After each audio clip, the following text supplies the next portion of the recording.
lie, when I wrote the number down to do this pep talk, which is celebrating our 400th episode, it felt a little daunting to me. Like, did we actually do that? And do we really have 400 episodes? So today's pep talk officially marks our 400th episode of the Crush Rush podcast.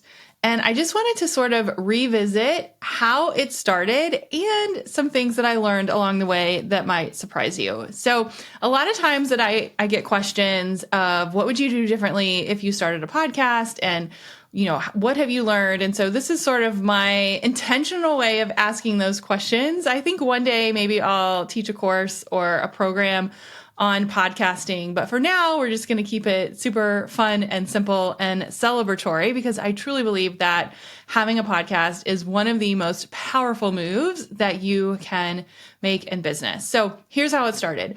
I had an idea to create a podcast in January of 2020, 4 years ago, and in my manifesting generator Enneagram 3 sort of way, bought a microphone on Amazon, wrote the first episode, recorded it in our basement, and launched it in less than 2 weeks. Would I do it that way if I had to launch again? No. Am I glad that I did? Yes, right? Like, I really think that there's always lessons learned, but there's no right way to do something. I think, part of the challenge of being an entrepreneur is to just get things out there and pivot. So needless to say, the podcast has literally changed our entire life. We have been ranked in the top 100 multiple times. 73 is our best so far. I have had the honor of interviewing the likes of Jenna Kutcher, Anthony Trucks, Amy Porterfield. Just saying those names out loud, it doesn't feel real. I didn't even think that was possible or set out for that to be the goal.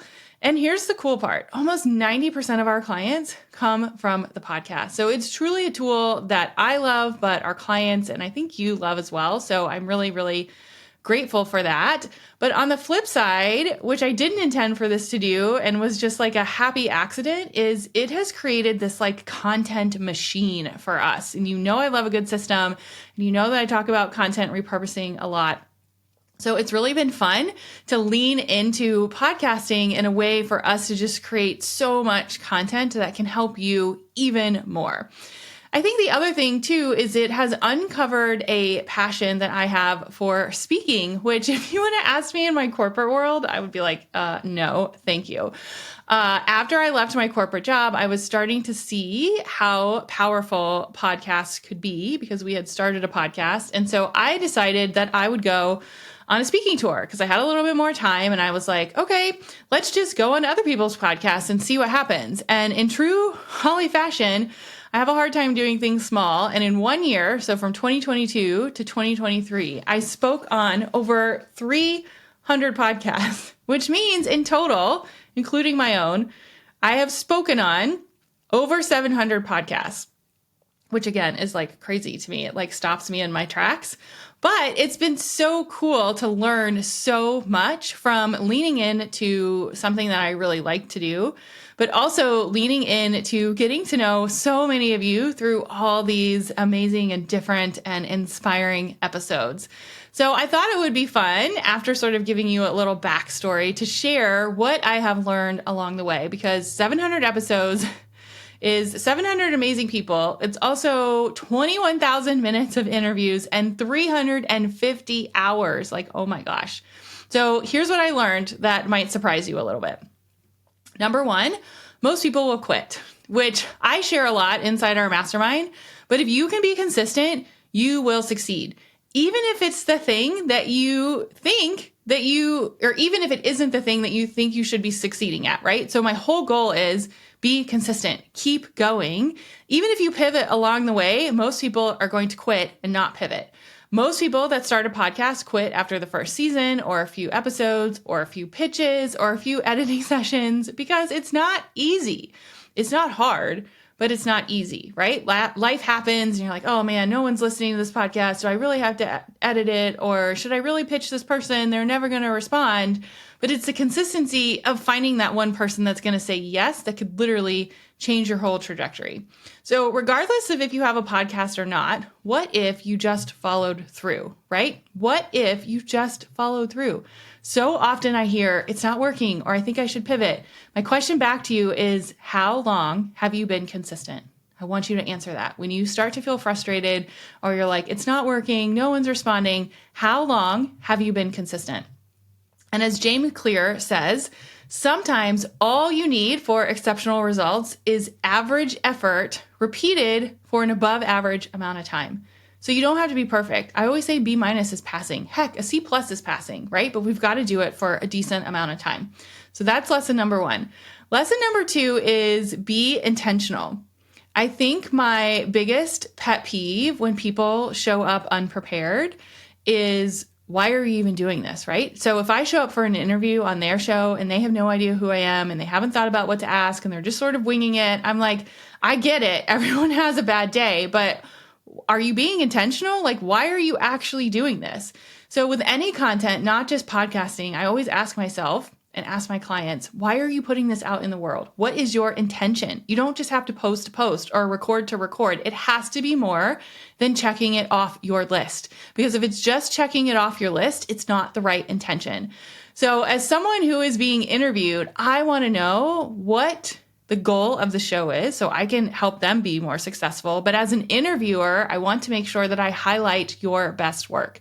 So be intentional about what you are sharing so that it has purpose and it's not just noise. There is enough noise in the world. We want to be purposeful. That's number 2. Number 3 is you have to love it. I think you can tell in my voice. I'm literally talking to myself, waving my hands. You have to love it. Deep down, I really, really, truly love speaking on podcasts. I teach better when I talk. I move my hands. I get excited. I dress in my brand colors. I geek out about strategy behind the scenes, about sharing our resources. I mean, heck, we created a whole program around networking organically because of this podcast. Hello, Antisocial School and all of my Antisocial School students. So my point in sharing this is you have to truly, truly enjoy what you do. If I hated speaking, I would not show up like this. 700 podcasts would literally kill me. It would not happen. If I didn't love strategy, I couldn't have written over 400 episodes with a list of like 100 more ideas. If I didn't believe in the power of networking down to my core, I wouldn't follow through on all the steps it takes to create those meaningful relationships with you behind the scenes and actually put out content that matters because I love it. So when you think about running a business, what do you love? Do more of that. What I love and what you love might totally be different, but that is okay. We don't have to all fit in one spot. Our entire business is basically structured around the content of this podcast, but it is because I love it. If our business was around me creating TikTok videos, it would have failed years ago, right? There would not be 700 posts because I was not aligned to what I like to do. So while these lessons aren't exactly about podcasting, I hope you start to think about celebrating business milestones differently. Consistency will trump talent every single time. You don't have to be the best in the game. You have to stay in it. Be intentional. Your success is dependent on consistent action over time, combined with sincere effort, right? Not maximum effort, sincere effort and intelligent execution. It's not a fancy plan. And you have to want it. You have to love it. You literally have to feel the excitement in your soul of putting this out in the world, putting what you love out in the world. And when you do that, magic happens. And the best part is your strategy, your business strategy in your business is completely your own, which is honestly the best scaling advice that I can give. So with that, happy 400th episode. I am forever grateful to all of you listening, and I can't wait to see what the next 400 episodes bring. I would love it if you could help us celebrate, share this episode, DM me what some of your favorite episodes are, and we are just getting started.